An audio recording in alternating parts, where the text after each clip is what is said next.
नेताजी रात के पार्टी में पार्टी करे के लिए नहीं जाए केतेक मुर्गा आ केते बकरा के गर्दन कटवा दिल।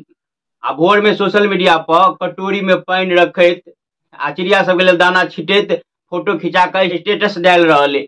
हर मनुष्य के जीव जंतु पशु पक्षी प्राणी मात्र के ऊपर में दया भाव रखक चाहिए।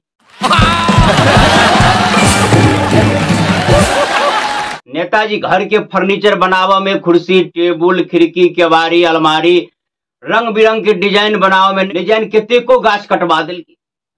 लेकिन सोशल मीडिया पर छोट छोट काटा के एक फूल के गाछ लगबैत फोटो खिंचा कर स्टेटस डाल रहे। पर्यावरण के रक्षा के लिए पेड़ लगोना या पेड़ बचोना अति आवश्यक है। एक दिन नेताजी 4-5 आदमी मिलकर अपना मकान के गाड़ी में एक गाछ लगोल।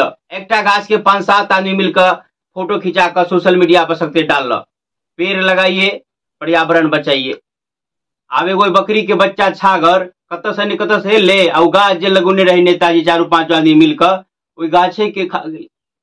ई बात देख कर 4-5 आदमी के काफी तकलीफ भेल, काफी सदमा भेल। एक पेड़ लगोने छली खा गए।